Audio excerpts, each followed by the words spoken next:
We move to further action in the third quarter. And let's look at the quarterback, Jimmy Russell, what he's done today. He's rushed for 55 yards on 13 attempts, and he can take off and he can run with the best of them. Freshman who suffered a concussion against Grambling in the second game of the season after winning the game for them at Arkansas Pine Bluff, their first game of the year. Here's a long throw out in the flat, complete. And Jonathan Summers picks up yards down to about the 15-yard line, 15 to 16-yard line. That was a 2nd and 12 play. They still have to get to the 4-yard line to get a first down. All right, but that's it is 2nd and 12. I'm sorry. They have to get to the 4-yard line for first down. The ball is resting at about the 16. Johnson the lone setback. Weems. Wing to the right. Thrown. Incomplete. That one was way too high. I don't think anybody on the field could jump up and catch that pass. Russell 11 of 17, or make it 11 of 18 in the passing department. And he's had a tendency to let that ball float on him today. He just hasn't been able to follow through completely to finish that motion and to throw strikes in the chest. But his receivers are doing a good job of still making the catches even when he puts it high. That one's just a little bit out of reach. Well, 215 yards. Remember, one of them was an 88-yarder. That helps the average. Yes, it does. As far as yards are concerned. Going to the air again as the middle was wide open, he thought, and it closed very, very quickly. The middle was open for a moment, and big number 95, who's been all over the place, Al Tariq Brown, helped close it very quickly, along with 35, Mike Foreman there. Yeah, Mike Foreman did. He just pretty much spied the quarterback. He didn't drop into coverage. He didn't pass rush. And he just let the quarterback, when he decided to run, then he stepped up. When the quarterback saw the lane, he saw the same lane, and he closed it down. So a good adjustment by FAMU, realizing that they have a scrambling quarterback on their hands. 35-yard field goal by Gomez. The kick is up. Just made it the distance, and it's good. Boy, it was a low one, but it cleared the uprights, and that's all that matters. So Bethune puts 3 more points on the board, and we have a 38-24 ball game with 9:01 remaining in the third. My Payne College education has made me a great educator in our community. I received my foundation here at Payne College. Did you know Payne College has produced 17 college presidents? This is an exciting time as we revive Payne College football. Hear the Lions roar. Let Payne College be your gateway to the world.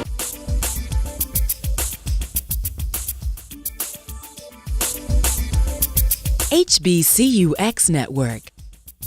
9:01 the time remaining in the third quarter. 38-24 is our score. You know, it's interesting, and you brought out a point there, Eddie, doing the timeout. There's been only 2 punts in the whole game. Florida A&M punted on their second possession. Bethune punted on their first possession. Every other time the teams have been in some type of a scoring position, and that's why we have the points we have. Onside kick. Bethune-Cookman's ball. And I think Bethune may have come up with it. Let's see. Great call by Coach Wyatt. Yes, indeed. Yep, ball went 10 yards. The kicker recovered it. The onside kick is recovered by Cortez. There's Cortez, the kicker. As you can see, there's not a FAMU guy in the picture. Everybody's taking off running. You block the first 2 middle guys. Kicker makes that play easily. So great call, great field position for Bethune-Cookman. The ball at their own 47-yard line. Remember, Florida A&M has not touched the ball here in the second half. That first drive that ended in a field goal took up 5 minutes and 51 seconds, and now they have they may hold the ball the whole third quarter. That is Bethune. And you're going to start having a worn out and a tired FAMU defense, because remember, they've been chasing Jimmy Russell around. Yes, indeed. From midway of the first quarter, so that can make a difference. That's a challenge. Russell hands off. And it's Rodney Johnson. Rodney came into today's game with 384 yards. He's already rushed 6 times. So he has, or 7 times, he has 102 attempts in rushing this year. There's our student athlete of the game, presented by Russell Corporation. Eric Weems with a 3.3 grade point average in physical education for the Wildcats. 38-24, second down and 5. 8:42 remaining third quarter. Bethune with the ball after recovering the onside kick after hitting a field goal by Cortez.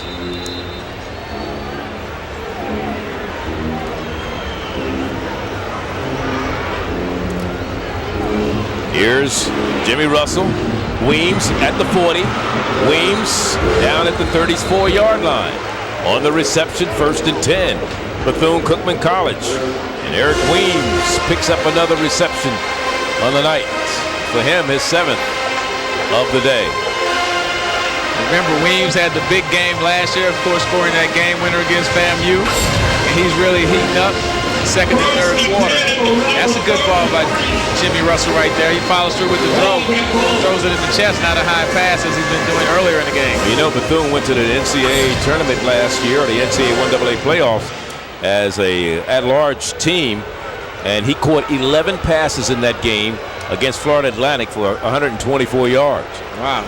So he's a big-time player in big-time games. Russell, he might have been fumbled. He might have fumbled the ball, and I think Florida A&M has it. His arm was up in the air. Was it going forward? Chris Chanel with the fumble recovery. Tried to hold on to it a little bit too long. He was in trouble and couldn't decide if he wanted to run or pass, and just kept standing there, and the rush got him. So the third turnover of the ball game, and it's a fumble. Let's see if FAMU can capitalize. Was the arm going forward? No, it wasn't. He took a shot right there. So Wendy didn't dislocate his shoulder there. He's not a big guy. He's only a freshman. So remember, physically, he's not mature as some of these other guys. So he's not a real big guy. You could tell that's just getting slammed on your back. And that can hurt. So the third turnover of the ball game for Bethune-Cookman, and that gives FAMU the ball, 1st down and 10. Their first possession of the second half. And it doesn't come, it comes with under 8 minutes to go. So that means Bethune held the ball 7 minutes in the third quarter here. 7 minutes before FAMU ever touched the ball. That's number 91, William Hudson. As you look at the coaching adjustments, Charlie, going into the second half, the Bethune-Cookman defensive backs are playing bump and run on the FAMU receivers. They're not giving up those little short catches that there were early in the half. So they're going to have to either run the ball or run some deeper routes. So see what the adjustment that FAMU will make.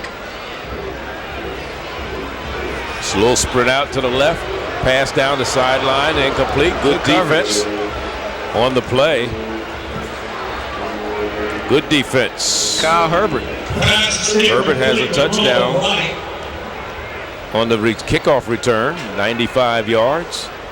He's stood step for step with Ron Wright, the intended receiver. You see the stats on Ben Doherty. 4 touchdown passes is just one shy of the record in this Florida Classic that was set by Pat Bonner. And keep in mind, that's 269 yards all in the first half. They haven't touched the ball in the third quarter until this drive. 4 touchdown passes out in the first half. Right. Pat Bonner did it in 1998 in this contest. 7:22 to go. There's the out and up. Kaiser. Kaiser. Touchdown. That's 5 touchdowns by Doherty. So that record, 67 yards. 66 yards. Make it 66. So that's 5. He just tied Pat Bonner's record of 5 touchdown passes in a contest here in the Florida Classic. What they're running up and out routes because Bethune-Cookman is playing press coverage. The safety was in position. He went for the ball. He should have just went for the big hit and just knocked everybody down. The great catch. And stayed in bounds. Stayed in bounds.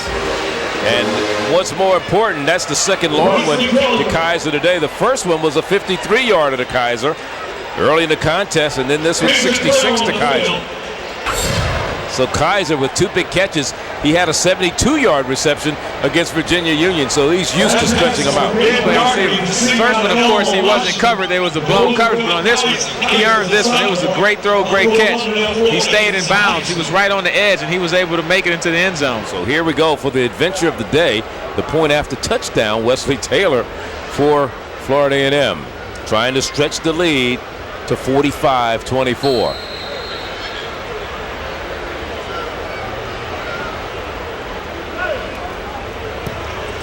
It's up. It's close. And it's good.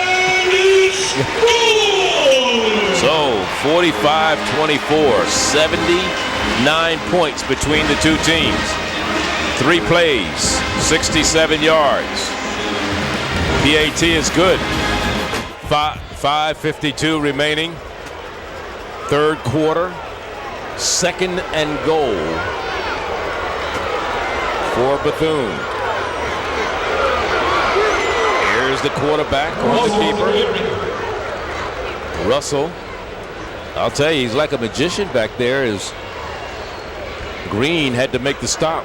He's pressing all the right buttons. I mean, this is a guy who can throw the ball. He can also pull it down and run it, and he can run the option. So he's multifaceted. That's extremely hard for a defense to stop. A walk-on from Riverdale High in Jonesboro, Georgia. Just making good decisions, knows how to tuck his head, get the tough yards. So think he's earned a scholarship? He's earned it. This spring. Don't wait till the fall.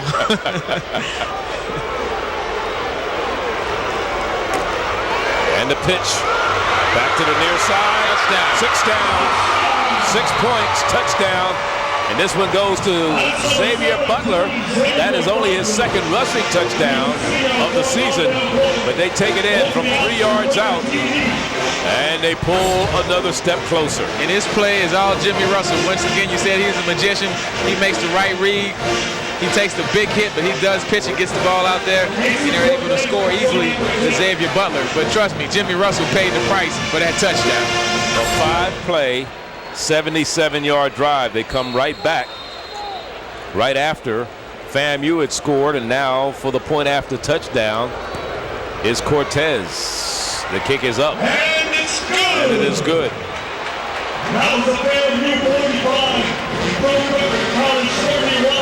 45-31 is our score. 76 points between the two squads. We still have 4:56 to go here in the third quarter. And Charlie, that's what you need out of option quarterback. They took the fullback away. They attacked the quarterback. He made the pitch to Xavier Butler. Good blocking on the perimeter with the wideouts. One cut, he's in the end zone. BCC right back in the game. The band is playing. And I think we're going to have a good one here. Again, only 2 punts in the ball game, and they came early in the first quarter. I believe it was FAMU who punted on its 2nd possession. Bethune-Cookman punted on its 1st possession. So they're the only 2 punts in the contest. And you can send those punters to the showers early, because I don't think we're going to need them the rest of the day. Because if it gets to a 4th down situation, both coaches are going for it, and I don't think it'll ever get to a 4th down situation. You know, we spoke earlier about Bethune going to the 1AA playoffs a year ago. MEAC gets an automatic bid to the NCAA, one of 8 conferences to do. That does get an automatic bid. 3 MEAC schools have never been to the 1AA playoffs: Delaware State, Morgan, and Norfolk State.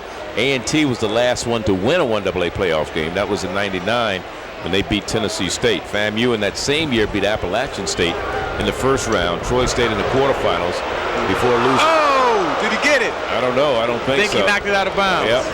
Before losing to Jim Tressel, who's now the coach at Ohio State and Youngstown State. So, you know, FAMU's been there quite a few times in the 1AA playoffs. They won the first ever back in 1978 when Rudy Hubbard was the coach of the Rattlers of Florida A&M. So a break for FAMU getting that ball back, because they were trying that onside quick kick again, trying to catch him off guard. Now there's some discussion going on the sideline as we look at the last scoring drive. They used 2:08 off the clock on a 5-play 72-yarder. And they capped it with the 3-yard run by Xavier Butler. 5 plays 77 yards. Well, FAMU, I mean, their record isn't indicative of the type of team they have on the 1AA level. Playing all those Division I schools, naturally they had some trouble. And whenever you're trying to make a transition up, you're expecting to have a bad year. But as far as being a 1AA team, they're extremely competitive. Kick out of bounds against the kicking team. The ball never touched the receiving team. The penalty is declined. We'll put the ball at the spot where it went out of bounds. First down. So it never touched the receiving team. It went out of bounds.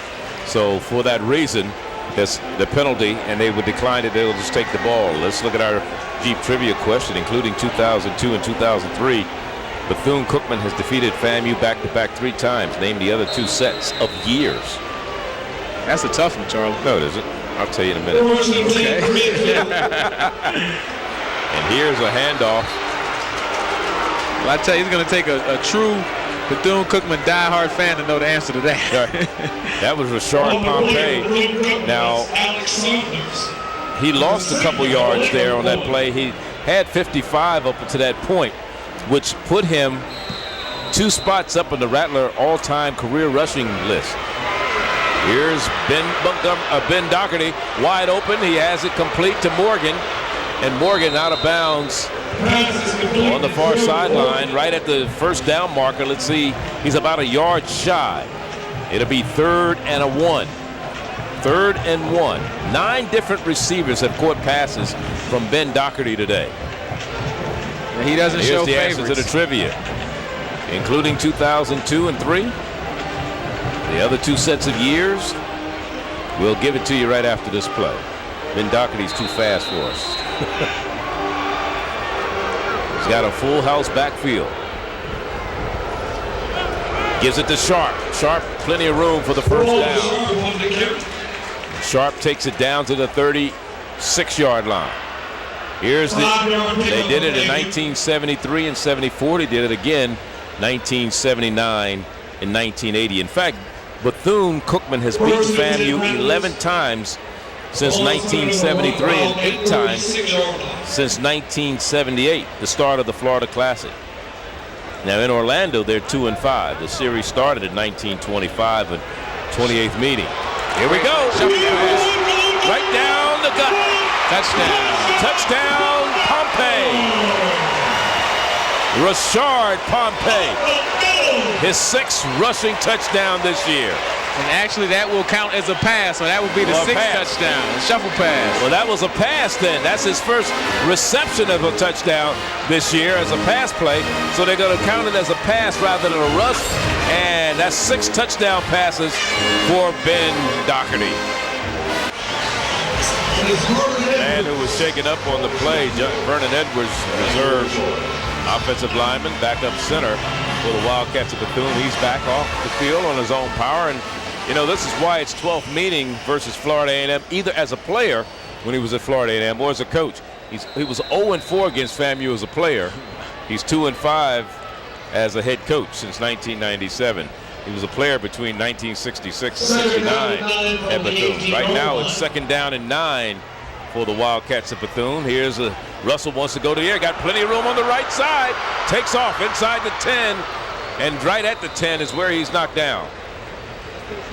He'll be a yard shy. It'll be 3rd and 1. 3rd down and 1. Clock running. 12:44 to go. He started to the left. Everybody defensively went left. And then he reversed himself and had some running room around to the right side. So it brings up 3rd down. That was the option pass. They've been running the option a couple times, and then they come back with the option pass. So FAMU, I think, has seen every play that the Wildcats have today. They're really emptying the playbook. Well, it's your last game of your season. If you're Bethune-Cookman, you may as well let it all hang out. Here's Butler, who has 2 touchdowns. And we'll see if he got the first down. It was very close. Butler's a hard runner because it didn't seem like he was even close to getting that first down. He was able to sneak in there and get a yard or 2 maybe. The official's going to measure and see if he gets it. You know, we started to talk about some of the famous alum that came out of Florida A&M. We talked about Bob Hayes, He played for the Rattlers between 62 and 64, went on to win a couple of gold medals in the 64 Tokyo Olympics in the 100-meter dash, and he anchored the 4x100-meter relay team. He played for the Cowboys and the 49ers, and he should be in the Hall of Fame. Definitely. He should be in the Hall of Fame.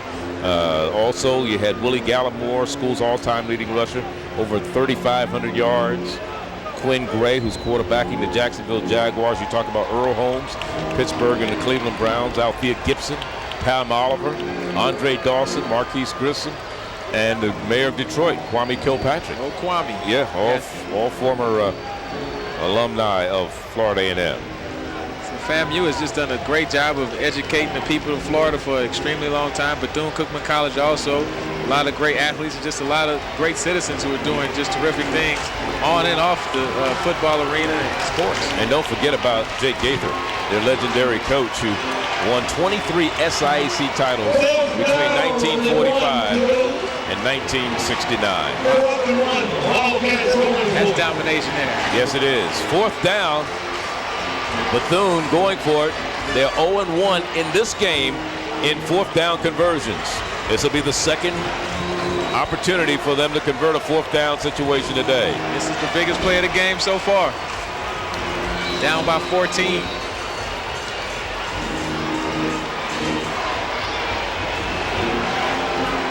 Russell.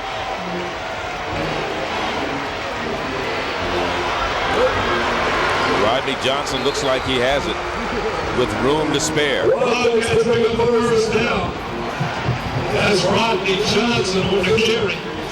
Plenty of room. First and goal. County High School. For Rodney from Lake City.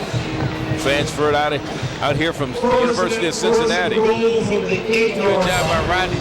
After first contact, he was able to spin it and get that first down because when he was first hit, he didn't have it, but he spun off and was able to fall forward for a yard or two and move the chains. Look at the total. Well, that's the second time this year that Bethune has been in a game in which the two teams combined for over 1,000 yards. I should say FAMU, not Bethune, but FAMU. Here's the reverse. Option reverse. Empty the playbook. And we go in easily. Easy. Jonathan Summers with an 8-yard run. Goes wide, empty in the playbook. They're running every play that they have. They're not going to leave anything on the field. Great example of perseverance. These guys just keep coming back. Every time FAMU tries to put this game away. They have a flag. I don't know if that's excessive celebration or not. But here's Summers. He had the big catch for 35 yards. No, it's against Florida A&M. That helped set up this touchdown. And it's 52-44. Will we say 97 points? Oh, yeah. It's 96 right now. It's 1 point away from. We're trying to break 100 today, Sean. I think we will. I can just about bet. After the play, personal foul, defense, number 6. The touchdown is good. 15-yard penalty will be enforced on the kickoff. 11:08 the time remaining here in the fourth quarter. 52-44 is our score. And FAMU was a little conservative on offense on their last series. I can bet Billy Joe is going to come out slinging this ball around and trying to put more points on the board. FAMU 395 yards passing as the point after is good. And that makes it 52-45. Let's go down to Mark Gray on the sideline with Commissioner Dennis Thomas. Thanks a lot, Charlie. Here is the Commissioner of the MEAC, Dr. Dennis Thomas. And Commissioner, I know as a... The 47 public, historically black colleges and universities, 80% of all students attending an HBCU are doing so on public HBCU campuses. With your help, TMCF can continue to be the lifeline of nearly 300,000 diverse students. Visit our website today to make a donation to help these very deserving students. The Thurgood Marshall College Fund, where education pays off.